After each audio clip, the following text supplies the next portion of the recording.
नमस्कार। जय हिंद। जय हिंद। नमस्कार। सभी श्रोताजन का अपना अखंड भारत प्लेटफॉर्म पे स्वागत है। आज का यह वीडियो, आज का सेशन, आज का यह जो लेक्चर आधारित है, भारतीय समाज एवं सामाजिक न्याय के अंतर्गत बताया जाएगा। यहाँ पर दिव्यांग जन के संरक्षण एवं बेहतरी हेतु तंत्र और विधि, संस्थाएं और निकाय के बारे में। तो आइए जानते हैं क्या है दिव्यांग जन के संरक्षण एवं बेहतरी हेतु तंत्र, विधि, संस्थाएं और निकाय। इसी पर पूरा लेक्चर आधारित रहेगा, स्टेप वाइज यहाँ पर बताएंगे। तो सबसे पहले आइए शुरू करते हैं। यहाँ पे वर्ष 2011 की जनगणना के अनुसार भारत में दिव्यांगों की संख्या कुल जनसंख्या का 2.21% है दिव्यांगों का। अब यहाँ पे लेकिन अन्य सर्वेक्षणों के अनुसार यह संख्या लगभग 5 से 6% है। अनुमान के मुताबिक इस विशाल आबादी का मात्र 1% ही खुले बाजार के माध्यम से रोजगार प्राप्त कर पाता है। तो यहाँ पर आगे जानिए। तो जितने यहाँ पे भारत के अंतर्गत जितने दिव्यांग नागरिक हैं, सभी भारत के नागरिक जो हैं दिव्यांग नहीं हैं, तो इन सभी के लिए यहाँ पर बताया जा रहा है विशेष बातें। तो यहाँ पर भारत की कुल दिव्यांग जनसंख्या का 63.66% कार्यशील, कह सकते हैं कार्यशील नहीं है। अर्थात यहाँ पे भारत की कुल दिव्यांग जनसंख्या का जो 63.66% जो है कार्यशील नहीं है। और यहाँ पे दिव्यांग जनसंख्या का अधिकांश भाग दूसरों पर निर्भर जीवन जीता है। वहीं पे दिव्यांग जन के बेरोजगार रह जाने या उचित रोजगार ना मिल पाने के कारण क्षति सिर्फ दिव्यांग जन की ही नहीं होती, वरन यहाँ पे संपूर्ण राष्ट्र की होती है। क्योंकि देश इनकी उत्पादन क्षमताओं से वंचित रह जाता है, इनके कार्यकौशल से वंचित रह जाता है, इनके जो क्षमताएं हैं उनसे वंचित रह जाता है। और यहाँ पर तथा साथ ही देश को इन पर कल्याण योजनाओं व पेंशन आदि पर भारी खर्च करना पड़ता है। अंतर्राष्ट्रीय श्रम संगठन के मुताबिक यह नुकसान अनेक देशों में जीडीपी का 3 से 7% तक है। विश्व बैंक के अनुसार यह जीडीपी का 5 से 7% है।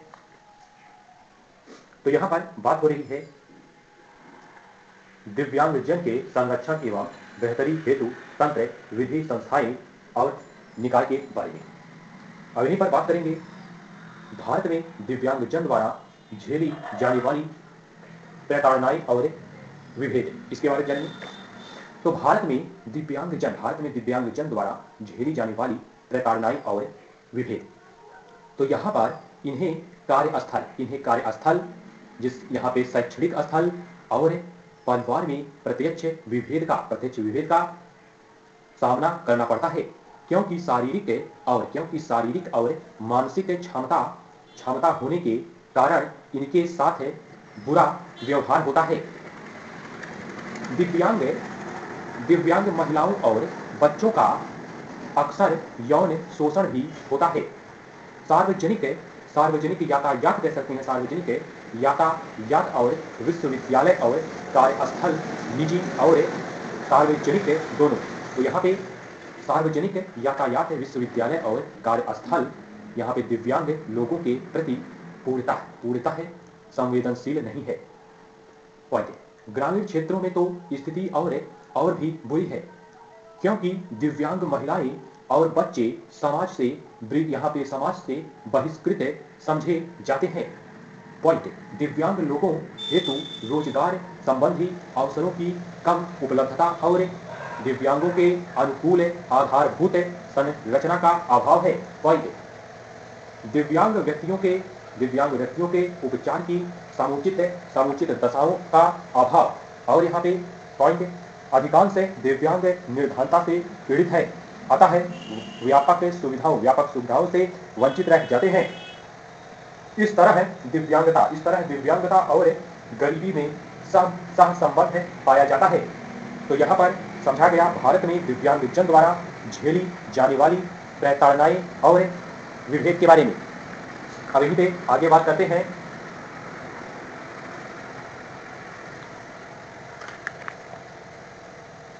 भारत में दिव्यांगों के अधिकारों की सुरक्षा हेतु संवैधानिक प्रावधान।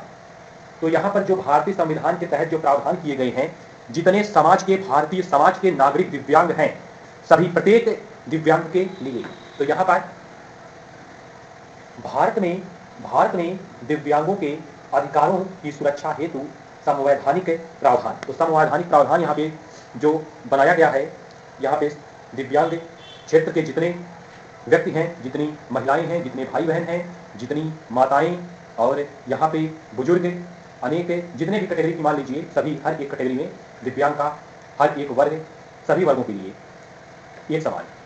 तो यहाँ पर भारत में दिव्यांगों के अधिकारों की सुरक्षा हेतु संवैधानिक प्रावधान। तो इसमें जो है प्रावधान बनाया गया समानता का अधिकार, जिसमें समानता का अधिकार में अनुच्छेद 14 आर्टिकल 40 कह सकते हैं, अनुच्छेद 14 समानता का अधिकार की यहाँ पे अधिकार की घोषणा करता है। अनुच्छेद 14 सभी दिव्यांग के लिए, जितने दिव्यांग कैटेगरी में जितने भी सदस्य नागरिक शामिल हैं, तो यहाँ पे कहता है कि राज्य भारत की सीमा के अंदर किसी भी व्यक्ति को कानून के समक्ष समानता और विधि के समान संरक्षण के अधिकार से वंचित नहीं रह सकता।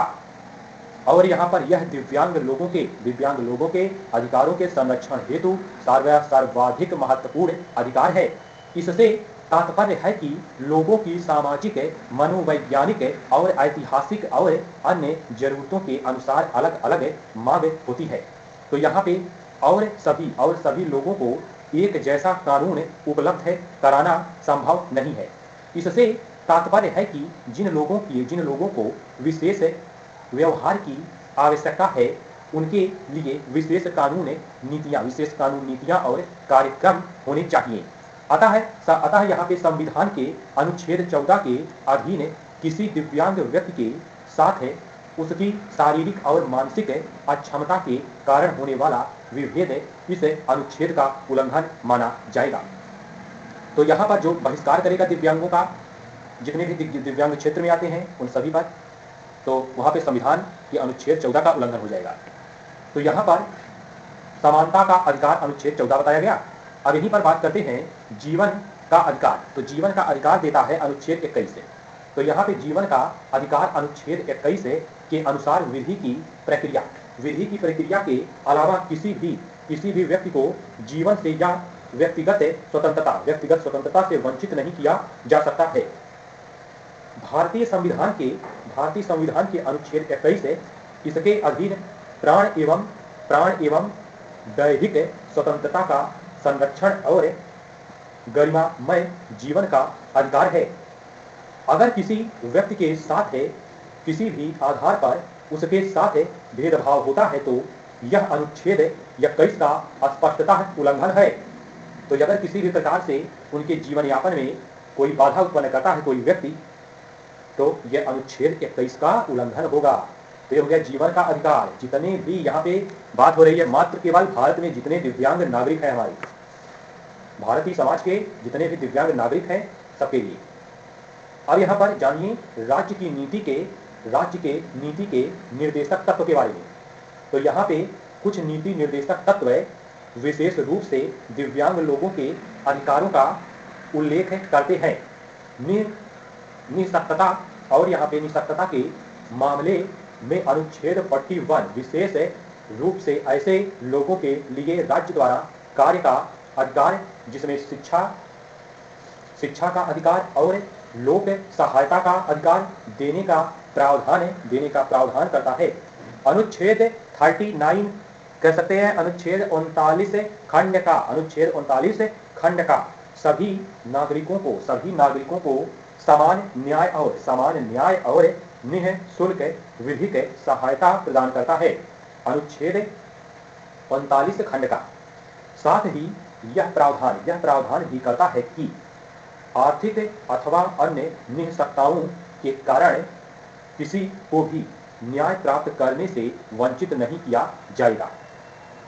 अनुच्छेद 46 और अनुच्छेद 47, अनुच्छेद 46 और अनुच्छेद 47 में भी अक्षम व्यक्तियों की शिक्षा, रहन सहन के स्तर और विकास के बारे में प्रावधान है। इसमें तो अनुच्छेद 46, 47, आर्टिकल 46, आर्टिकल 47 में पॉइंट है। निःशक्तता को अनुसूची 11 जिसमें यहाँ पे पंचायत से संबंधित है, तो यह निःशक्तता को अनुसूची 11 में इस शीर्षक के अधीन स्थान मिला है। तो यहाँ पे सामाजिक कल्याण जिसमें विकलांगों और मानसिक रूप से मंद लोगों का कल्याण भी है, और अनुसूची 12 में इनसे संबंधित शीर्षक है जो नगर पालिकाओं से संबंधित है।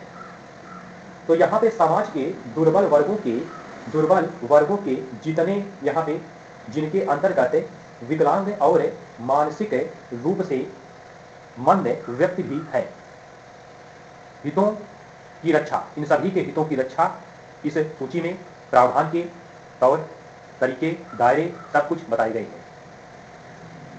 तो यहाँ पर बात हुआ भारत में दिव्यांगों के अधिकारों की सुरक्षा हेतु संवैधानिक प्रावधान के बारे में।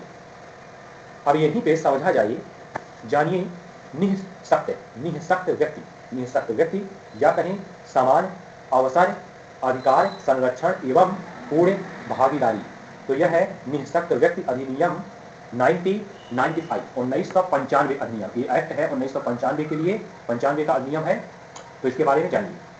तो यहाँ पर यह अधिनियम जो है निःशक्त लोगों को सभी निर्धनता उन्मूलन कार्यक्रमों, सरकारी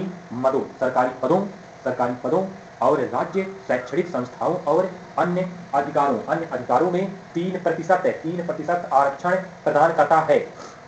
यह एक्ट 1995 का। इस अधिनियम के प्रमुख प्रावधान इसके जैसे अक्षमता निःशक्तता, जिसे निःशक्तता कहें या अक्षमता, तो यहाँ पे अक्षमता की शीघ्र पहचान और रोकथाम, और यहाँ पे शिक्षा है और रोजगार शामिल है और सकारात्मक क्रिया शामिल है और विभेद की समाप्ति शामिल है।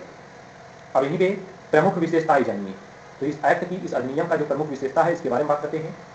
तो यहाँ पर यह अधिनियम निःशक्त या अक्षम लोगों के शैक्षणिक मुद्दों को व्यापक रूप में संबोधित करता है। अधिनियम सरकार और स्थानीय संस्थाओं के लिए अनेक कर्तव्य निर्धारित करता है ताकि वे निःशक्त लोगों के लिए मुफ्त व अनिवार्य शिक्षा सुनिश्चित करे। अधिनियम सरकारी शैक्षणिक संस्थाओं और सरकार द्वारा सहायता प्राप्त शैक्षणिक संस्थानों में निःशक्त लोगों के लिए 3% आरक्षण की मांग करता है। पॉइंट, अधिनियम में शिक्षा के उपलब्ध का सबसे बड़ा लाभ यह है कि इससे प्रत्येक निःशक्त बच्चे को शिक्षा प्राप्ति की आशा करने और शिक्षा की मांग करने का अवसर का प्रावधान है।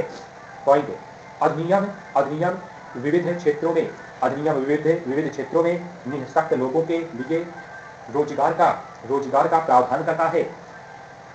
यह न केवल सरकारी क्षेत्र में रोजगार में आरक्षण देता है अपितु निजी क्षेत्रों में भी सीमित मात्रा में आरक्षण प्रदान करता है।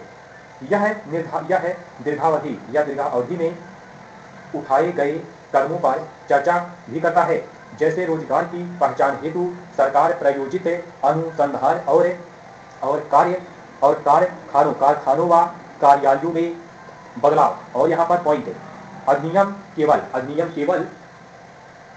केवल उन्हीं लोगों को रोजगार प्रदान करता है जो त्रिस्तरीय निःशक्त कह सकते हैं, निःशक्त वर्ग में आते हैं। मानसिक मानसिक रोगी और मानसिक रूप से निःशक्त लोगों को इन रोगों की गंभीरता के बावजूद भी इस वर्ग के बाहर रखा गया है। पॉइंट, निःशक्त कानून पहुंच की विस्तृत परिभाषा देता है। यह केवल शारीरिक भौतिक पहुंच प्रदान नहीं करता, अपितु शिक्षा, मीडिया, संचार और मनोरंजन और तकनीक आदि तक भी पहुंच उपलब्ध कराता है। इस अधिनियम की धाराएं जो है 44 धारा 44 से धाराएं जो है 44 से लेकर के 46 तक सार्वजनिक परिवहन, सार्वजनिक भवनों और अनुकूलित शौचालयों आदि तक पहुंच सुनिश्चित करती है। तो यहाँ पर इतना स्पष्ट हुआ। यहाँ पर निःशक्त व्यक्ति अधिनियम 1995 या कहें समान अवसर या अधिकार संरक्षण एवं पूर्ण भागीदारी एक्ट अधिनियम 1995 की बात हुई। अब यहीं पर भारतीय पुनर्वास परिषद अधिनियम 1992 इस एक्ट का क्या प्रावधान है इसके बारे में भी समझा जाए यहाँ पर। तो यहाँ पे भारतीय पुनर्वास परिषद अधिनियम 1992 पॉइंट, भारतीय पुनर्वास परिषद की स्थापना जो है 1986 यहाँ पे रहेगा, इसकी स्थापना 1986 में हुआ है। तो यहाँ पर जो है भारतीय पुनर्वास परिषद की स्थापना 1986 में एक सोसाइटी के रूप में की गई थी। कब की गई? तो 1946 से।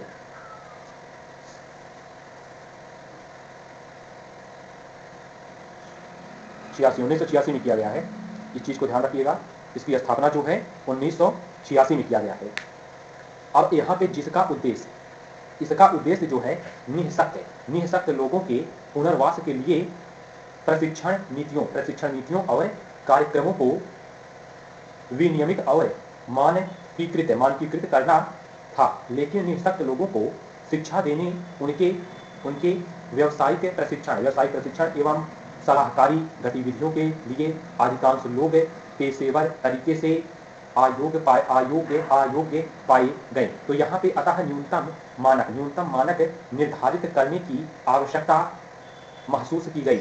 अतः 1992 में संसद के द्वारा बनाए गए अधिनियम में निम्नलिखित उद्देश्यों के साथ इस परिषद को सांविधिक निकाय का दर्जा दिया गया, जिसमें यहाँ पे निःशक्त लोगों से जुड़े पेशेवरों के प्रशिक्षण पाठ्यक्रम को मानकीकृत किया जाना।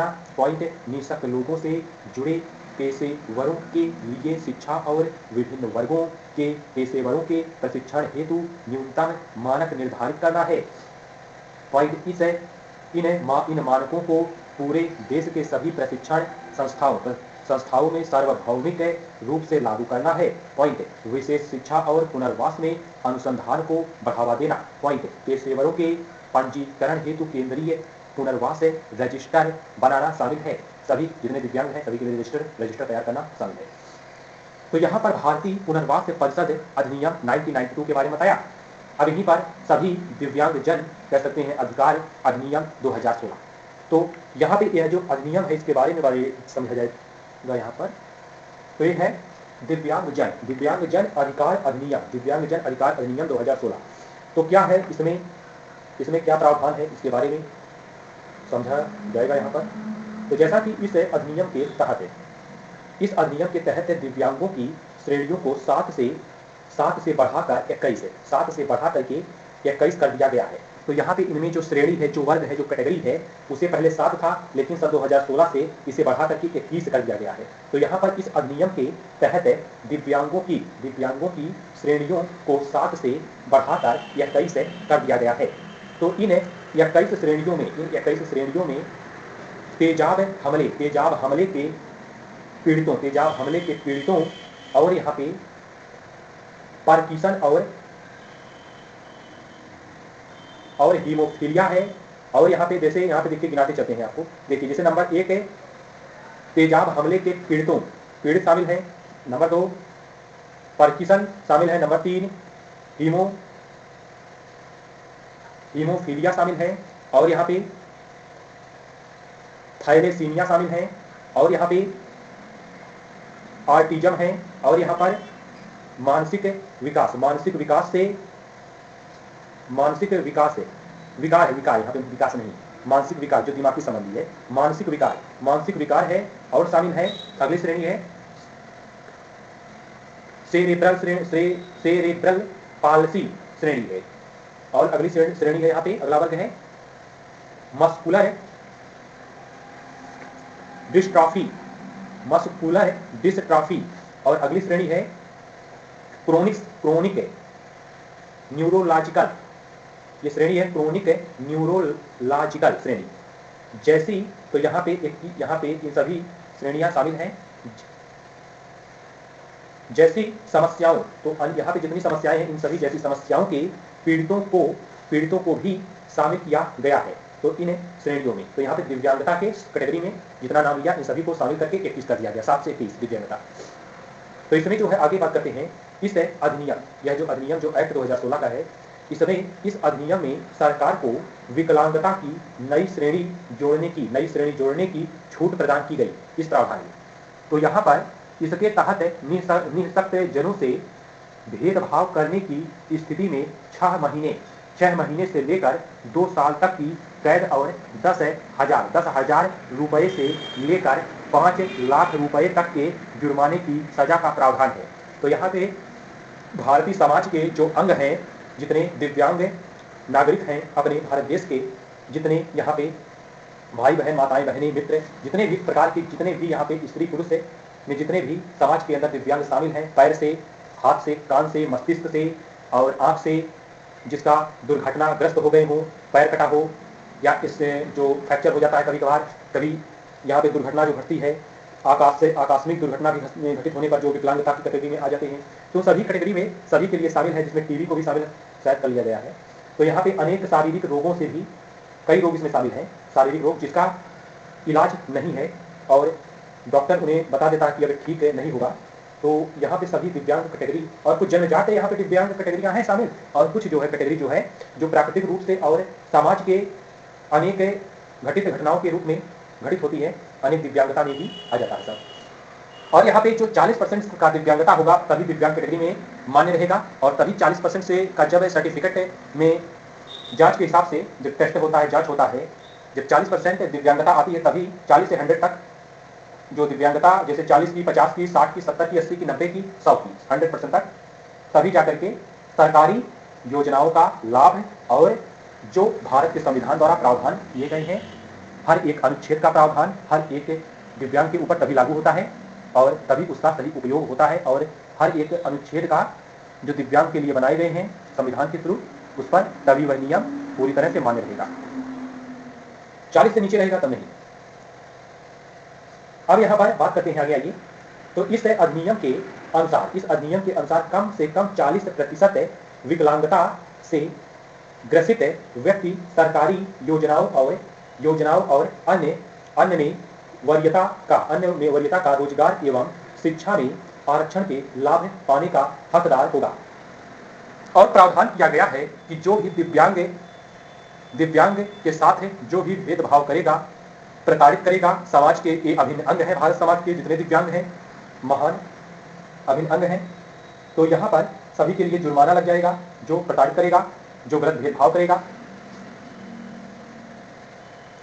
अब यहाँ पर आगे जानिए, कानून को प्रभावी बनाने हेतु इसमें राष्ट्रीय स्तर पर आयुक्त और दो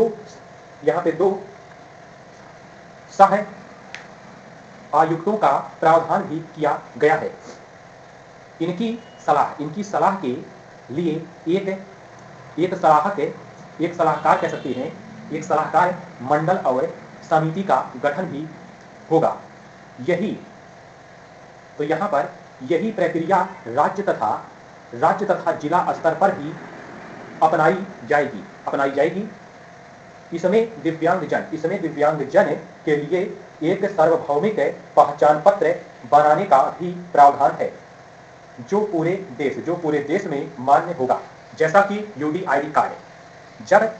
दिव्यांग सर्टिफिकेट बनता है, यूडीआईडी कार्ड जो कहते हैं जिसे, तो पूरे देश भर में मान्य रहेगा। 40% में, जब 40% दिव्यांगता जब जांच होगी, टेस्ट होगा, जब उसमें आएगा तभी दिव्यांग कैटेगरी में शामिल होंगे। अब यहाँ पर इसके तहत दिव्यांगों को 4% आरक्षण प्रदान किया जाएगा। पूर्व में आरक्षण 3% था। पहले इसमें आरक्षण 3% था, जो दिव्यांग कोटा से भारत सरकार द्वारा जितने भी पूरे भारत में जितना भी नियम बनाया जाता है, जितनी सरकारी क्षेत्र की जितनी पोस्टिंग होती है, नौकरियां जो होती हैं, और यहाँ पे मुख्य रूप से जो कंपनियों द्वारा कुछ भर्तियां निकाली जाती हैं, तो यहाँ पे इसके तहत दिव्यांगों को 4% आरक्षण प्रदान किया जाएगा। पूर्व में आरक्षण 3% था, लेकिन अब बढ़ा करके इसे 4% कर दिया गया, पहले 3 था। अब यहाँ पे इसमें दिव्यांगों हेतु पदोन्नति में भी आरक्षण की बात की गई है। मतलब जैसे कि मान लीजिए एक पोस्ट है आपका, उससे और भी ऊंचा पद मिल जाएगा अगर आप उसके लिए योग्य हैं तो। अब आगे यहाँ पे इसमें दिव्यांगों हेतु पदोन्नति में भी आरक्षण की बात की गई है, और दिव्यांग महिलाओं और बच्चों के अधिकारों का मुख्य रूप से जिक्र किया गया है। तो यहाँ पे महिला हो या पुरुष हो या बच्चे हो, सभी के लिए यदि एक मानसिक रूप से बीमार व्यक्ति स्वयं की देखभाल करने या कानूनी रूप से बाध्यकारी निर्णय लेने में सक्षम नहीं है तो यहाँ पे अदालत संरक्षण का आदेश दे सकती है।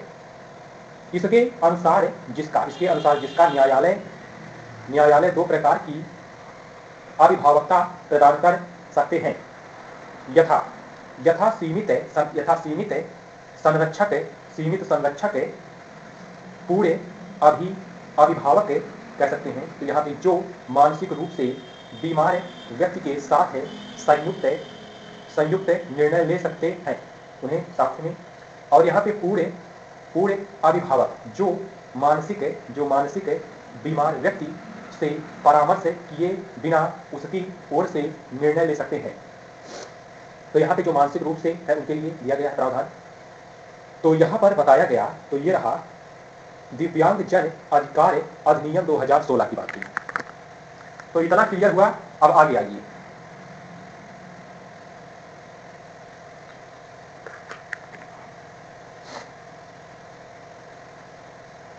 अब यहीं पे दिव्यांग जन के लिए योजनाएं। तो अब आ जाइए, जो योजनाएं हैं उसके बारे में यहां पर बात होगी। तो जानते हैं क्या है योजना। भारत के जितने सभी दिव्यांग हैं सभी के लिए क्या है योजना। तो यहां पे दिव्यांग जन के लिए योजनाएं, सबसे पहले बात होगी सुगम्य भारत अभियान। तो जानिए सुगम्य भारत अभियान। सुगम्य भारत अभियान दिव्यांग व्यक्तियों के लिए सार्वभौमिक पहुंच प्रदान करने के लिए सामाजिक न्याय एवं अधिकारिता, यहाँ पे अधिकारिता मंत्रालय के दिव्यांग जन सशक्तिकरण विभाग द्वारा शुरू किया गया एक देशव्यापी अभियान है। सुगम्य भारत अभियान सुगम्य भौतिक वातावरण, परिवहन, सूचना एवं संचार पारिस्थितिकी तंत्र विकसित करने पर केंद्रित है। सुगम्य भारत अभियान के द्वारा दिव्यांग जन सशक्तिकरण विभाग का लक्ष्य एक समावेशी समाज विकसित करना है, जिसमें दिव्यांग व्यक्तियों को उनकी उन्नति तथा विकास के लिए समान अवसर तथा सुगम्यता प्रदान की जाती है। तो यह योजना हो गया सुगम्य भारत अभियान। और यहीं पे अगला योजना है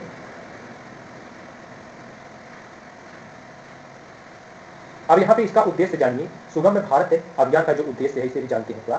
तो यह जो है अभियान निम्नलिखित 3 भागों में विभाजित किया जाता है। अब इसका 3 जो विभाजन जो है इसके बारे में जानिए। सबसे पहले यहाँ पे बात करते हैं, जैसा सुगम्य वातावरण तैयार करना। तो इसमें क्या शामिल है इसके उद्देश्य में? तो यहाँ पे सुगम्य वातावरण तैयार करना, तो जून 2022 तक चयनित 50 शहरों में कम से कम 25 से 50 सबसे महत्वपूर्ण सरकारी भवनों का सुगम्यता अंकेक्षण करना और पूर्णता सुगम्य भवनों में परिवर्तित करना शामिल है। पॉइंट, इस अभियान के अंतर्गत राष्ट्रीय राजनीति तथा राज्यों की राजधानियों के सभी सरकारी भवनों के 50% को 2020 तक दिव्यांगों के लिए सुगम्य बनाना था।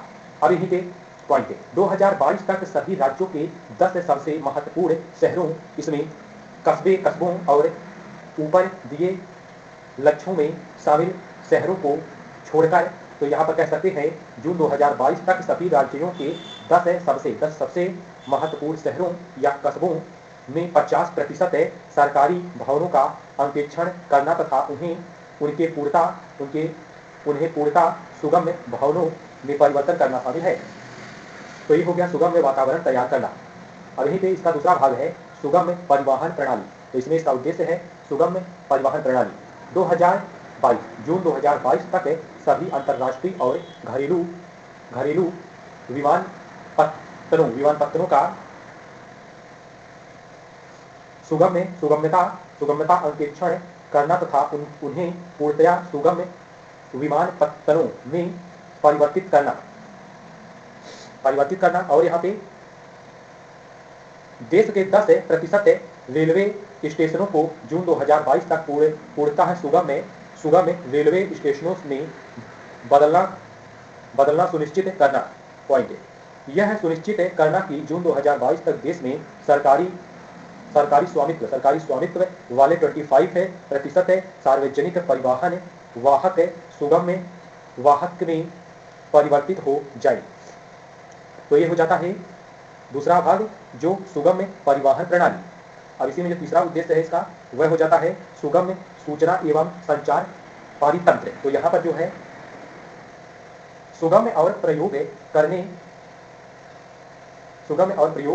करने योग्य सार्वजनिक दस्तावेजों और अंतर्राष्ट्रीय स्तर पर मान्यता प्राप्त मानकों को पूर्ण करने वाली वेबसाइटों के अनुपात को बढ़ाना। और यहाँ पे सांकेतिक भाषा दूरभाषियों के पुल को बढ़ाना। तो ये हो जाता है यहाँ पे सुगम्य सूचना एवं संचार परितंत्र। तो यहाँ पे इसके 3 उद्देश्य बताएं इस अभियान का। तो ये हो जाता है अभियान सुगम्य भारत अभियान। तो ये हो गया दिव्यांग जनों के लिए योजनाएं। अब यहीं पर दिव्यांग जन हेतु यूनिवर्सल आईडी, तो इसके बारे में जानिए। यूनिवर्सल आईडी क्या है?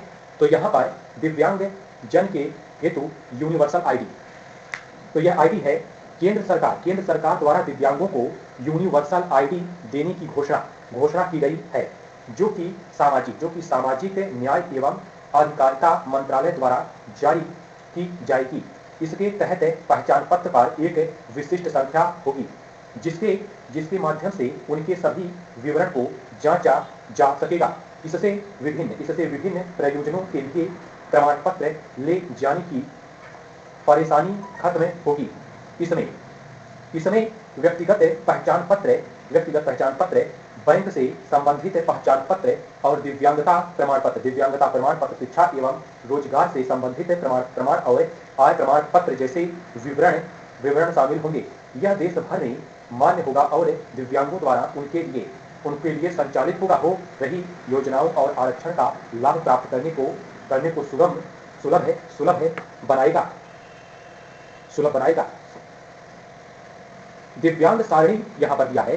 तो दिव्यांग सारणी जो इसमें है, यह मोबाइल एप्लीकेशन दिव्यांग जन को सशक्त बनाने के लिए, बेहतर बनाने के लिए, देश के लिए बेहतर बनाने के लिए, समाज के लिए बेहतर बनाने के लिए कह सकते हैं। तो यहाँ पे प्रेरित करेगा ताकि उन्हें आसान और सुविधाजनक सूचना मिल सके।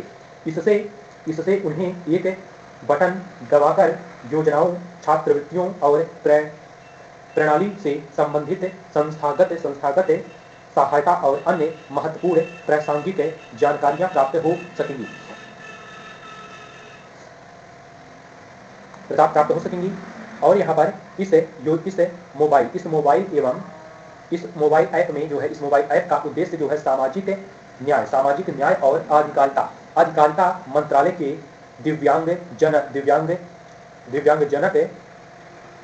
सभी दिव्यांगजन सशक्तिकरण विभाग से संबंधित विभिन्न उपयोगी जानकारियों जैसी विभिन्न नियमों और दिशा निर्देशों, योजनाओं, रोजगार संबंधी अवसरों के बारे में दिव्यांगजन को सरल प्रारूप में जानकारी उपलब्ध कराना है। और यहाँ पर दिव्यांग सारणी मोबाइल ऐप की मुख्य विशेषताएं इसके ऑडियो नोट्स हैं, जो लिखित जानकारी को ऑडियो फाइल में परिवर्तित करते हैं और साथ ही उपयोगात्मक की आवश्यकता के अनुसार फॉन्ट का आकार भी बदल सकते हैं। तो यहाँ पे कह सकते हैं उस क्षेत्र की जो भाषा है, बोली है, जिससे उनके लिए आसानी हो समझने में।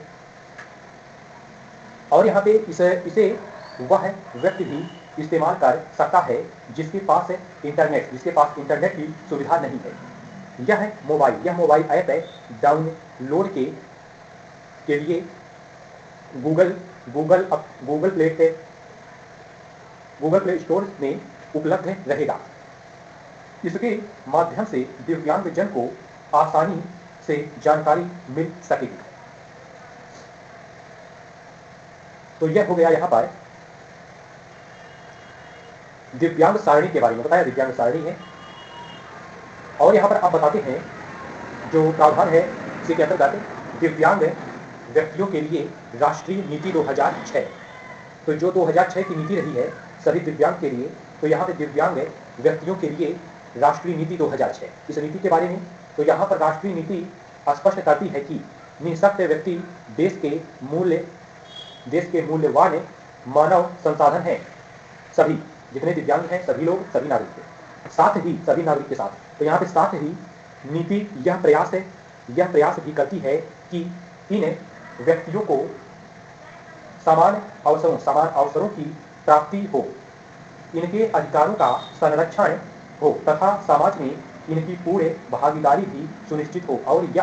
और यह सब सभी व्यक्तियों की समानता, स्वतंत्रता, न्याय एवं गरिमा के मौलिक सिद्धांतों से संगत हो, जिसकी स्थापना भारतीय संविधान में की गई है और जो एक समावेशी समाज की स्थापना के लिए अपरिहार्य है, जिसमें दिव्यांग व्यक्तियों के साथ साथ सभी लोग शामिल हों। राष्ट्रीय नीति इस तथ्य को भी स्पष्ट करती है कि यदि निःशक्त व्यक्तियों के पूर्वाभास उपायों की समान उपलब्धता एवं इन तक प्रभावी पहुंच सुनिश्चित की जाए तो ऐसे व्यक्ति बेहतर जीवन यापन कर सकते हैं और समाज में एक अच्छा वातावरण स्थापित रहेगा। यहाँ पे बात हुआ है दिव्यांग व्यक्तियों के लिए राष्ट्रीय नीति 2006 की। अब यहीं पर नीति की मुख्य विशेषताएं, ये जो नीति है 2006 की, इसकी मुख्य विशेषताएं क्या है तो इसके बारे में बताया गया है। तो इसके बारे में वर्णन है भौतिक पुनर्वास, इसके अंतर्गत निःशक्तता की जितनी जल्दी हो सके पहचान करना, रक्षोपाय अपनाना और परामर्श एवं चिकित्सकीय पहल करना तथा सहायता एवं सामग्री संबंधी मदद के प्रावधान शामिल हैं। इसके अलावा इसमें पुनर्वास कर्मियों का विकास कार्य भी शामिल है। पॉइंट जैसे यहाँ पे शैक्षिक पुनर्वास, जिसके अंतर्गत व्यावसायिक प्रशिक्षण शामिल है। पॉइंट समाज में गरिमामय जीवन यापन के लिए आर्थिक पुनर्वास है। पॉइंट इस राष्ट्रीय नीति के कार्यान्वयन से संबंधित सभी विषयों में सामंजस्य स्थापित करने की दृष्टि से सामाजिक न्याय एवं अधिकारिता मंत्रालय प्रमुख मंत्रालय है। इसका जो मंत्रालय है, अधिकारिता मंत्रालय जो है प्रमुख मंत्रालय है इसमें। और यहाँ पे केंद्रीय समन्वय समिति सहभागी प्रतिनिधित्व के साथ राष्ट्रीय नीति के क्रियान्वयन से संबंध विशेष विषयों में सामंजस्य स्थापित करती है।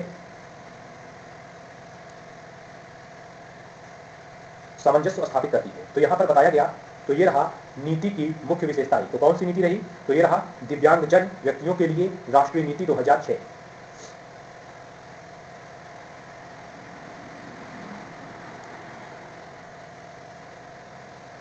तो इसमें दीनदयाल उपाध्याय से जुड़ी हुई योजना भी शामिल है इसमें। तो इसमें यह योजना जो है, इसके बारे में जान लीजिए थोड़ा सा। इसमें जो है दीनदयाल दिव्यांगजन पुनर्वास योजना इसका नाम है। तो इसमें भारत सरकार दिव्यांग व्यक्तियों के पुनर्वास से संबंधित विभिन्न योजनाओं एवं कार्यक्रमों के माध्यम से गैर सरकारी संगठनों को सहायता अनुदान देती है। इस योजना का क्रियान्वयन वर्ष 1999 से ही हो रहा है। पूर्व में इसे निःशक्तजनों के लिए स्वैच्छिक गतिविधियों को प्रोत्साहन देने वाली योजना के रूप में जाना जाता है और इसका उद्देश्य दिव्यांगजन को समान अवसर, समानता और सामाजिक न्याय तथा सशक्तिकरण सुनिश्चित करने के लिए अनुकूल वातावरण प्रदान करना था। वर्ष 2003 में इसका नाम जो है बदलकर दीनदयाल उपाध्याय विकलांग पुनर्वास किया गया। 2003 में इसका नाम कर दिया गया। अब यहीं पे तत्पश्चात इस योजना को वर्ष 2018 में संशोधित करके लागू किया गया और इसका नाम दीनदयाल और इसका नाम फिर बदल करके दीनदयाल यहाँ पे उपाध्याय हटा दिया गया, दीनदयाल दिव्यांगजन पुनर्वास योजना हो गया। इसका उद्देश्य दिव्यांगजन अधिकार अधिनियम 2016 के प्रभावी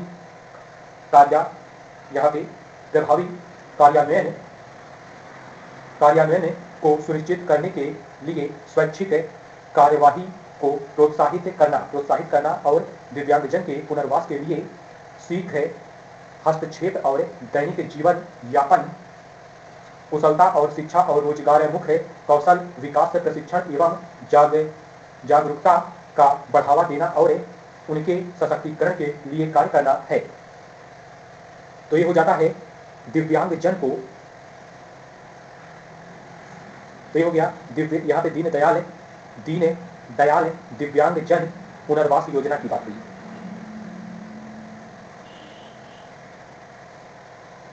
और यहाँ पर बता दें दिव्यांगजन को यंत्र कहें या उपकरणों की खरीद या फिटिंग के लिए सहायता योजना एडीपी की बात है। तो यहाँ पर जिसे संबोधित किया जाता एडीपी कह सकते ADIP से।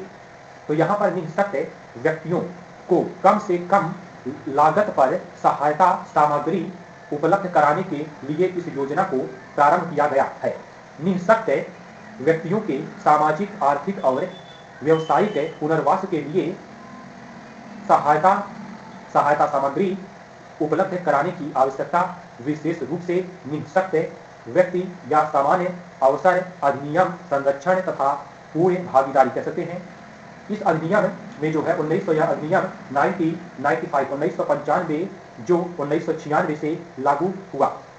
इसके बाद चर्चा में आई समय पर कराए गए विभिन्न सर्वेक्षणों के माध्यम से एक बात सामने आई कि भारत में निःशक्त व्यक्तियों की संख्या बहुत अधिक है और उनमें से अधिकांश तो निम्न आय समूहों से संबंध रखते हैं। निम्न शक्तता उन्हें उत्पादक जीवन जीने के अवसरों से वंचित करती है। आधुनिक प्रौद्योगिकी के प्रचलन के साथ ही निःशक्त व्यक्तियों के लिए विभिन्न प्रकार के सहायता उपयोग की शुरुआत हुई है, जिनसे निःशक्तता के प्रतिकूल प्रभावों में कमी आई है और निःशक्त व्यक्तियों की आर्थिक क्षमताओं में काफी कह सकते वृद्धि हुई है। उदाहरण के लिए चेयर कह सकते हैं, जो चेयर है मिलती है, और यहाँ पे कृत्रिम अंग जो होते हैं, और यहाँ पे बैसाखी आदि शामिल है। तो इसमें जो है निःशक्त व्यक्तियों के चलने फिरने को काफी आसान बनाया है। फिर भी अधिकांश निःशक्त लोग इन यंत्रों या कहीं उपकरणों के लिए फंड प्राप्त करने में अपनी असमर्थता के कारण इनसे प्राप्त हो सकने वाले लाभ से वंचित रह जाते हैं किसी न किसी कारण से। तो यहाँ पे अनेक कारण होते हैं वंचित रहने के लिए। तो यहाँ पे कुछ लोगों द्वारा इसमें कुछ हेराफेरी भी कर ली जाती है। कुछ लोग इस क्षेत्र में उनका जो आरक्षण होता है उससे मुताबिक यहाँ पे योजना का लाभ नहीं मिल पाता है, कम बेशी हो जाता है थोड़ा। और यहाँ पे इन्हीं जरूरतों को ध्यान में रखते हुए यहाँ पे दिव्यांगजन के सशक्तिकरण के लिए एडिप योजना का शुभ आरंभ किया।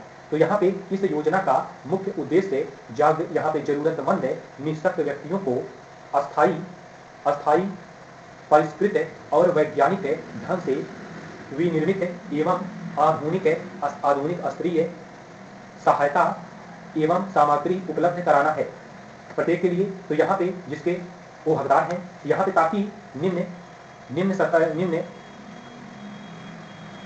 निम्न सत्ता के प्रतिकूल प्रभाव में कमी करके और आर्थिक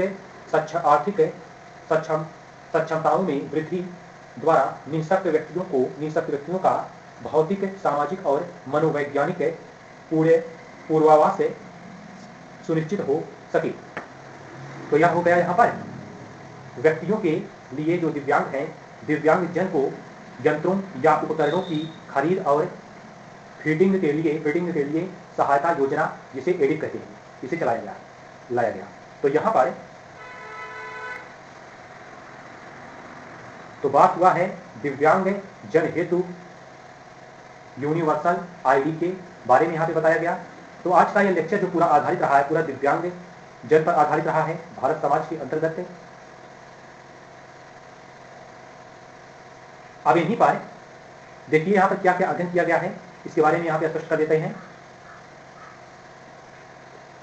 तो जिसमें यहाँ पर बताया गया है भारत में दिव्यांगजन द्वारा झेली जाने वाली प्रताड़ना और विभेद की बात हुई, जिसमें बताया गया। और यहाँ पर भारत में दिव्यांगों के अधिकारों की सुरक्षा हेतु संवैधानिक प्रावधान के बारे में समझा गया है। और यहाँ पर बताया गया निःशक्त व्यक्ति या कहें सामान्य अवसर या अधिकार संरक्षण एवं पूर्ण भागीदारी, यह अधिनियम है 1995 का, जिसमें यहाँ पर उद्देश्य और कानून बताए गए। और यहाँ पर बताया गया है भारतीय पुनर्वास परिषद अधिनियम 1992 के बारे में। और यहाँ पर दिव्यांगजन अधिकार अधिनियम 2016 के बारे में बताया गया। इसका पूरा प्रारूप यहाँ पे बताया गया जो 2016 के अंतर्गत आता है प्रावधान। और यहाँ पे दिव्यांगजन के लिए योजनाएं बताई गई, योजनाओं की बात हुई। तो आज का ये लेक्चर काफी इंपॉर्टेंट रहा है। तो यहाँ पर पूरा लेक्चर आज का जो रहा है दिव्यांगजन के संरक्षण एवं बेहतरी हेतु तंत्र, विधि, संस्थाएं और निकाय के बारे में स्पष्ट किया गया। मिलते हैं अगले वीडियो में अगले जानकारी के साथ। जय हिंद, जय भारत।